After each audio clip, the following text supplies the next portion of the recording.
নোশনালের case হয়েছে, আপাতত notional, এটা আদায় হলে 1/1/2006 থেকে অ্যাকচুয়াল এফেক্টের দাবি করেই মামলা হবে। 1 ইঞ্চি জায়গাও সরকারকে ছাড়তে রাজি নই। অনেকে বলেছিলেন যে এই দাবি মেটাতে গেলে তো সরকারটা পড়ে যাবে, সরকার দেবে কোথা থেকে? এই দেবে কোথা থেকে এইটাকে নিয়েই কিন্তু সব থেকে বেশি গোলযোগটা বেঁধেছে। আমাদের অনেক পুরনো সাথীদের মনে আছে নিশ্চয়ই, 2009 যখন আমরা বলছি পশ্চিম চক্রে কাজ করি, নতুন বেতন কাঠামো ঠিক হয়েছে,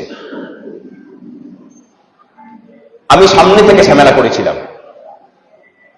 যে একজন 8 পাস কনস্টেবল সে 2600 টাকা গ্রেড পে পাবে, আর আমরা ভালো মার্কস নিয়ে পাস করে 1 বছরের পিটিটি করে শিক্ষকতার চাকরি করব, সেখানেও 2600 টাকা গ্রেড পে। এই বৈষম্যটা মানছি না। তৎকালীন যুগের শিক্ষক নেতারা বলেছিলেন যে সরকারের কাছে দেওয়ার মতো পয়সা নেই। তখন একটা কথা বলেছিলাম, সরকার দরকার হলে ঘটি বাটি বিক্রি করে দেবে, বাকিদের ক্ষেত্রে দিতে পারলে, বাকিদের ক্ষেত্রে কেন্দ্রের থেকে বেশি যদি দিতে পারে।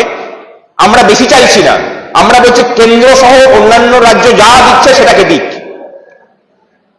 অপেক্ষা করে বসেছিলাম যে কোন দিন এইরকম একটা ডাক আসবে যে এই দাবিটা লড়াই হবে, চলো। যখন দাবি ডাক এসেছে আর দ্বিতীয়বার ভাবা হয়নি। আপনারা কেউ ভাবেননি বলেই বারবার রাজপথ ভরিয়েছেন, আবার রাজপথ ভরানোর ডাক এসছে। আগামী 17 তারিখ আমরা ডাক দিয়েছি যে বিকাশ ভবন চলো, পর্ষদ চলো। আপনারা যারা ভাবছেন কম্পোজিট গ্রান্টের পয়সা না পাওয়াটা দুর্ঘটনাবশত হয়েছে, আমি বলবো দুর্ঘটনা নয়।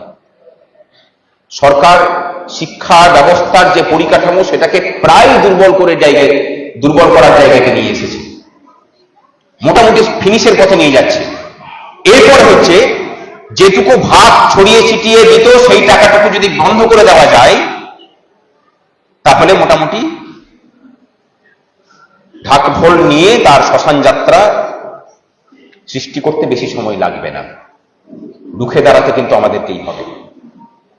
অবৈতনিক শিক্ষা না বাঁচলে এই রাজ্যে কেন এই দেশের সাধারণ মানুষের থেকে মানব সম্পদ তৈরি হবে না। আমরা এখানে যারা বসে আছি তাদের কারোর প্রেক্ষাপট কিন্তু খুব আর্থিকভাবে সচ্ছল ফ্যামিলি থেকে নয়, বরং প্রায় অধিকাংশ জনই নিজেদের মেধার জোরে এই জায়গাতে নিজেদেরকে নিয়ে এসেছেন।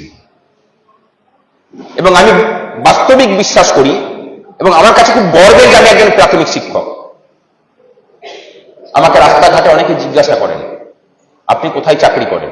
আমি যখন প্রাথমিক শিক্ষক বলি তখন তারা ভুরু কোঁচকান, মানে তাদের ভাবতে অসুবিধা হয় যে একজন প্রাথমিক শিক্ষক এই রাজ্যের কর্মচারী আন্দোলনকে নেতৃত্ব দিচ্ছেন এবং সরকারের ঘুম ওড়াচ্ছেন এই প্রাথমিক শিক্ষকরা। আমি বলি শুধু আমি নই, আরো এক দল আছেন যারাও প্রাথমিক শিক্ষক। এই জায়গাটি আমাদের সাফল্য। আমরা দুমুখী লড়াই শুরু করেছিলাম। এক হচ্ছে বেতন কাঠামো সংশোধনের লড়াই, আর একটা লড়াই ছিল সামাজিক সম্মান পুনরুদ্ধারের লড়াই। দুটো লড়াইকেই আমরা যুগপৎ এগিয়ে নিয়ে চলেছি। এখন আর কেউ তাচ্ছিল্যের হেসে বলতে পারে না ও প্রাইমারি টিচার। আমরা আমাদের চাকরি জীবনে এটা অনেক শুনেছি। এখন কোথাও না কোথাও একটা সমীহের জন্ম হয়েছে। এই সমীহটা কিন্তু তার অনেকটাই এই সংগঠনটাই পুনর্নির্মাণ করেছে। এই যে প্রাথমিক শিক্ষকদের সামাজিক সম্মানহানি, সেটাও কিন্তু চক্রান্ত করেই করা হয়েছিল। আপনি যদি 70-এর দশকে দেখেন, এই রাজ্যের প্রাথমিক শিক্ষকদেরকে গুরুস্থানে বসিয়ে সমাজ পুজো করতে, আমি দায়িত্ব নিয়ে বলছি। তারপর থেকে প্রাথমিক শিক্ষকরাও যেমন রাজনৈতিক হাতিয়ার হিসেবে ব্যবহৃত হয়েছে, তাদেরকে ব্যবহার করা হয়েছে। দলীয় রাজনীতির কৃতদাস হওয়াটা যে কত বড় ক্ষতিকারক, সেটা প্রাথমিক শিক্ষকরা অন্তত মর্মে মর্মে বুঝতে পেরেছে বলে খুব বেশি মনে করি না, কারণ এখনো একটা বড় সংখ্যায় আছে যারা এখনো পর্যন্ত সেই কৃতদাসই হয়ে আছে, বেরোতে পারেনি। কিন্তু সময়ে বের হবে, অপেক্ষা লাগবে। 2025 সাল সমাগত। নোশনাল নিয়ে আমরা মামলা করেছিলাম। আমাদের অদম্য লড়াই, আমাদের সাথীদের আমরণ অনশনের মধ্যে দিয়ে আমাদের বেতন কাঠামো সংশোধিত হয়। তখন মনে পড়েছিল সেই সব মুখগুলোর কথা যারা বলেছিলেন এসব মিথ্যা স্বপ্ন কেন দেখাচ্ছে, সেসব মুখগুলো এখনো পর্যন্ত ভেসে ওঠে। আমরা পুরোটা পারিনি বলতে সরকারের চক্রান্তের কাছে হেরে গেছে। সত্যটা সত্যভাবে স্বীকার করে নেওয়া প্রয়োজন।